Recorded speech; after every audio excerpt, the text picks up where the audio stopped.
Hey, my name is David, and today I want to talk to you about the best way to restring your guitar. And you might think that's a really easy thing, anybody can restring their guitar. But if you're a beginner, maybe you don't know how, but also even if you've been playing for a while, there are lesser and better ways to restring your guitar in my opinion. And for a long time, I was restringing my guitar in the way that I thought was the best way, but I actually found that I was breaking strings more often and sometimes having tuning issues with what I was doing. And so I want to share with you the way that I do it now and a couple of the tips that I like to use to help make sure that I stay locked in tune even right after stringing up with a fresh set of strings, and a couple of things that just help keep your guitar in good shape to play, because it's really important when you are playing that you can count on your instrument and that you're not worried about either going out of tune or you're not worried about a string breaking because of the way that you set it up. So let's go ahead and jump right in. So the first thing we're going to do, we're just going to take all of the strings off to start with. And there's a couple of tools that are helpful along the way. So I'm going to use this little guy. There's lots of little variations of it, but it's a clipper and a winder. So here we go. We'll just put this guy on and we're going to unwind. And we're going to just take each one of these off. So we'll fast forward here. Also a handy piece on this, it has a peg pull. And so we can just go right here and we're just going to pull that straight out. And these pegs actually aren't hard to pull out. You just probably do it with your fingers. And I'm going to keep these over here and I'm going to leave them in order as I go. I want to make sure I put them back in the same way, just so that way each peg is still holding the same string, the same width of string, and I'm not messing up anything with that. And I'm going to go ahead and unwind them all first, and then I'll get to the pegs.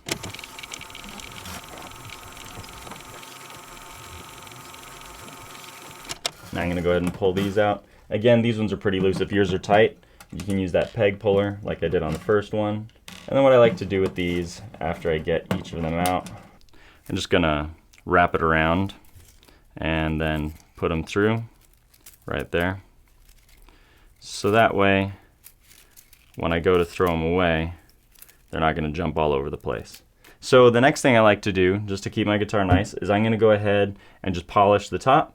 And then also I'm going to put some Fretboard Conditioner on down here just to clean things up and to keep our guitar happy.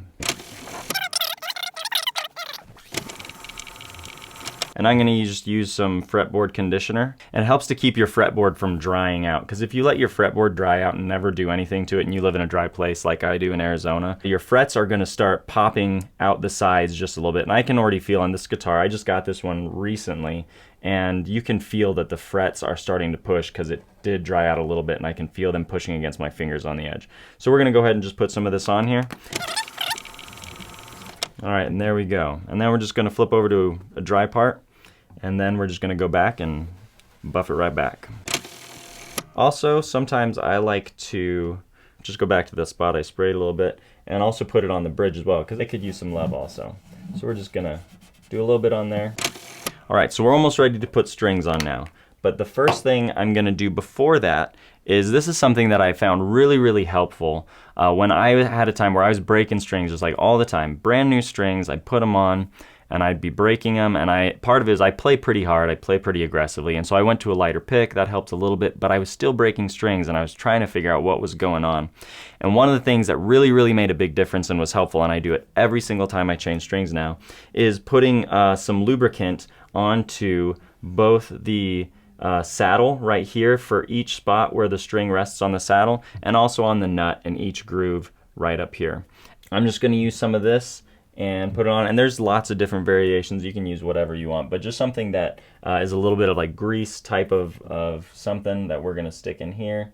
And this one is just called Big Bends, and that's what I've been using for a while.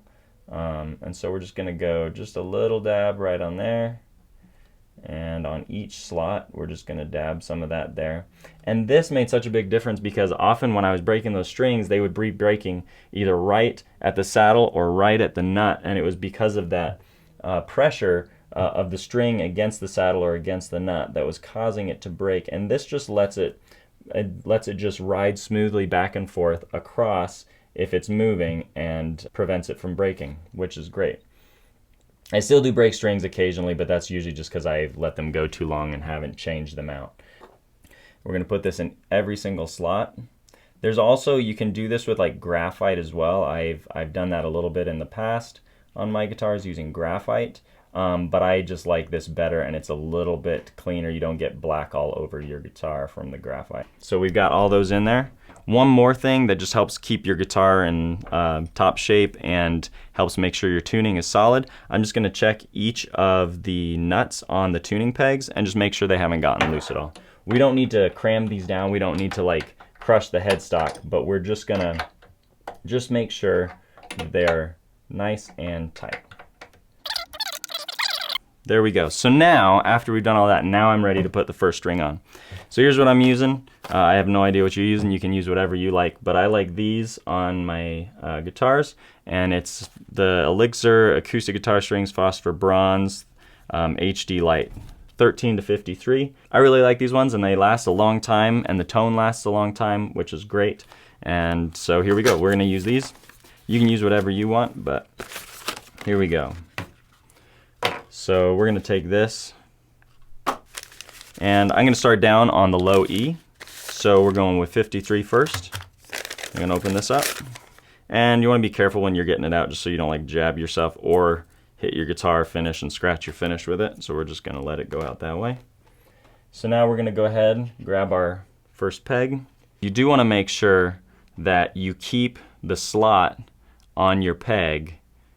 You wanna keep that slot on your peg facing towards the head of the guitar, because that is where the string is basically resting inside that slot. If you turn it around, it doesn't have the slot to rest in.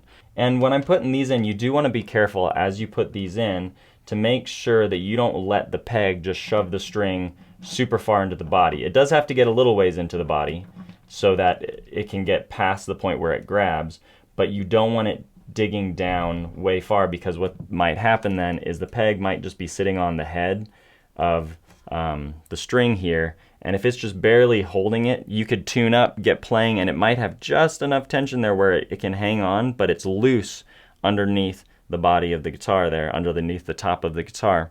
And if that happens, if you just bump it or you get a little too tight, suddenly it'll go snap and then pull back up into the hole, and it'll feel like you broke the string, even though it didn't actually break, it just loosened, and then you got to tune back up and get it back in. So I've done that a number of times before I realized what was going on. So what we're gonna do, we're gonna put it down in the hole, and I'm gonna grab a hold of that peg right there and just pull up as I go and make sure I can still see the extra winding on the end of the string. So it back winds on the string from the little circle piece at the end, and if you can still see that back winding on there, then you're good to go. It means it hasn't gone too far. And if you can't see it, it probably means that it got too deep in. So here we go. So we got that one, got our peg in. We're gonna come over here, and I'm just gonna wind this back to where the hole is angled just this way here. All right, so now the way that we're gonna do this is we're actually gonna cut the string before we go on to the tuning head, which I know is a little bit unusual for some people, and I didn't used to do it that way, but this is the way that I found that I really like and holds the string in tune the best, and I can just do it the same way every time. So what I'm gonna do is I'm gonna go to the peg that I'm looking for, and I'm actually gonna go past almost to the next peg right here. And on the lowest string, the thickest string here, this E that's so thick, I probably, on the other one up here, I'm gonna go probably all the way to the next peg. This one I'm gonna go just a little short because this one's so thick, I don't wanna have too much winding and have it not be able to fit on the peg. So I'm gonna go a little shorter than that. So here we go, we're gonna cut right there. And now I'm gonna take this and I wanna push it through that spot that I went to, and you can see I'm just coming a little ways past here. You don't wanna just barely get out, you do wanna get out enough that the string is gonna hang on. And now I'm gonna torque the string back against itself, making kind of like a 90 here, and I'm gonna start tuning it up like this. And so we're gonna spin, and now this is really important. As I spin around, I'm gonna go over the top of the string sticking out the other side. So this one, I don't know if you can see right there, but I'm gonna be above that string that's sticking out. So this first wrap goes over, gonna go past, and you'll see it as it comes back around now that I am over top here of that string. And on the back side now, I'm gonna come down and go underneath. On the back side of the string, we're gonna go underneath it. So you can see as this comes around right here, that it's underneath that one. And we're gonna keep coming until we get around, and now it's gonna be underneath this other side. And what that's gonna do for us, I know that seems like a strange way to do it, but as we come underneath, what's gonna happen now is that these two wraps are going to pinch the tip of the string and keep it solidly in place, and it won't let it slip, it won't let it move, and it just stays locked in. And as I get closer to being tight, I'm gonna just go ahead and lift up and come over into the nut slot right here and let it slip right there. And there we go, we're rolling. So I'm not gonna tune up yet until I have all the strings on, and then once all the strings are on, then we're gonna go ahead and tune up the whole guitar altogether. So now we're gonna go to number 42, gonna carefully unwind. And as you do this, and as you're stringing up, especially on this side, once you're actually in there, you wanna make sure that you're in control of the string the whole time. As you saw, you wanna make sure you keep that tension so that you're always in control of the string and making sure it's doing what you want it to do and it's not getting away from you or getting loose on the peg while you're going, because that will mess you up if it gets loose there. Peg here, I'm gonna go in, same thing, pulling up tight, and I'm gonna try to get it to go by the string, and there I just got it to go by. I can see that winding that doubles back, and so I'm good to go there. Keep those in tight. And sometimes as you tune up, these might pull up just a little bit if you're not all the way in. It's okay, just push them back down. And here we go, so we're gonna measure out here. This is the peg we're going for right here, so we're gonna go past that one to the next peg, and we're gonna cut right there at that next peg. And now again, this is lined up this way, just so I can go right into it in a real natural way. I'm gonna come through just a little bit on this side, and then I'm gonna crank against it right here to a 90, and make sure, like I said, I'm gonna be in control of the string, I'm keeping that tight, and now I'm gonna go over top of that string right there.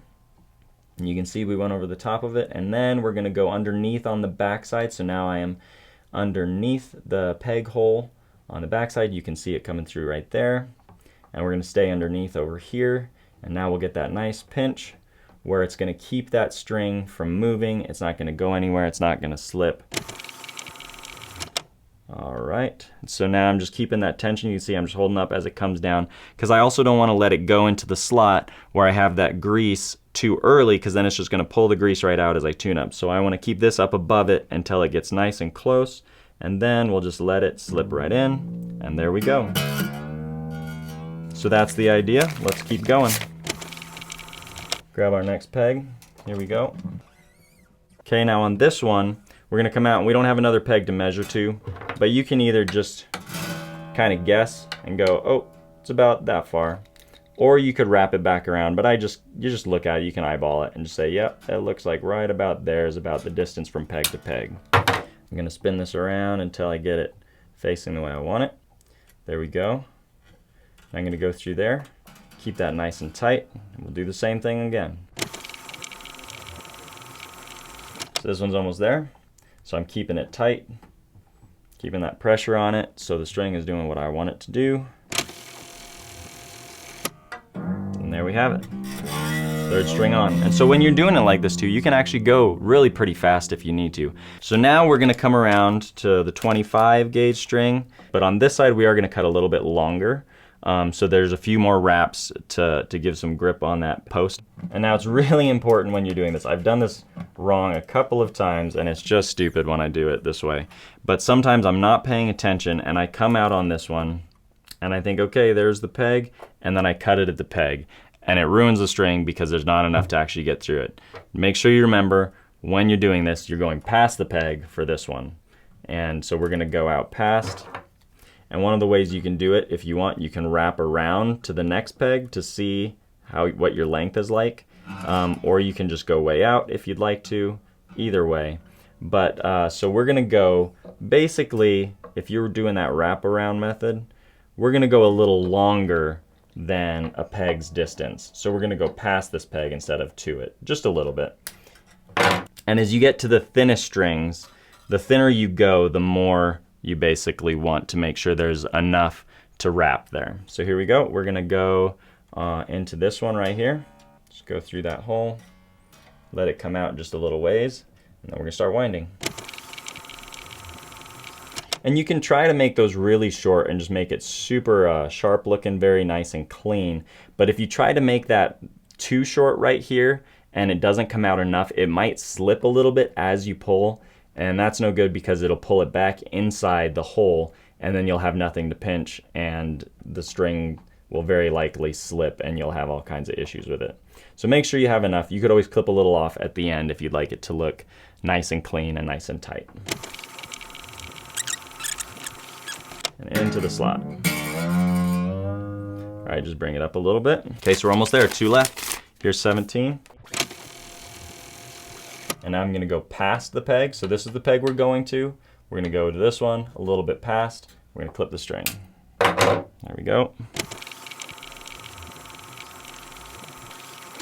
And this one I might go ahead and grab the winder for, just because it's gonna take a long time now. We'll drop right into the slot. Good to go. Making sure our pegs are in. All right, so let's get this last string in. Just like we've done each time, we're gonna make sure that slot is facing the head, and then we're gonna keep tension on the string and make sure it doesn't get shoved down into the body of the guitar too far. There we go, got past it. And we can see that the winding, that back winding is up above, so we know we're not too far in. And we're gonna measure, and we're gonna go, this is the peg we're going to. We're gonna go this peg and a little bit past, and then we'll cut. Always make sure you're cutting for the right post. And then we're gonna go through right there, give yourself a little bit of room, and then we'll start winding.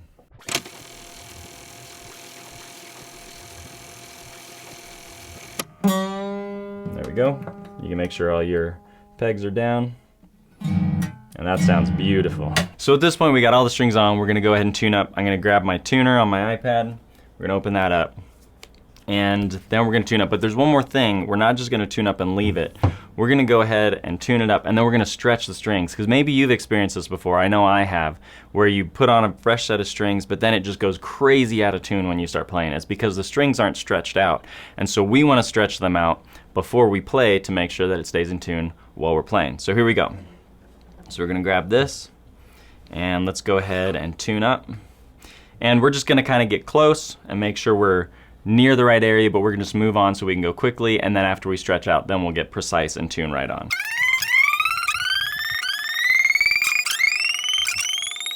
Okay, so now we're gonna go ahead, and what I'm gonna do is stretch each string, and the way I do it is I just use my thumb on one side of the string and my fingers on the other side, and we're just gonna push against it like this to stretch that string, and we're gonna go all the way down. You don't have to do it crazy hard, just push it firmly, and we're just gonna go down the string just like this. Go all the way down. We're gonna get all that stretching out as much as we can, so that way when we go to play, we stay locked in tune. All right, so now we went through each one. We're gonna go back up to the 6th string, the low E, and we're gonna bring that up. So now we've gone down like a half step, we're gonna pull it up. Now, and this is maybe something you already know, but if you go past the note, it's a good idea to not just go back down to the note. You should go underneath and then back up to the note, because it keeps the tuner tight. And if you just go back down to it, the tuner's kind of set loose and it's ready to like pull back and let the string slip. So we don't want to do that. So right there, I actually went past it. So I'm gonna go underneath and then come back up to the correct note. There we go, just like that. And there we have it. Now, if you're about to go on stage and play, you might want to go through and do it twice. Once is probably good enough if you're just playing around the house, but if you really want to stay locked in tune, I'd go through and stretch them twice. So I think that's the best way to restring a guitar. I hope that you found it helpful, and if you did, I hope that you'll like and subscribe and maybe share it with somebody who you think would benefit from it. Thanks a lot for watching. We'll see you next time.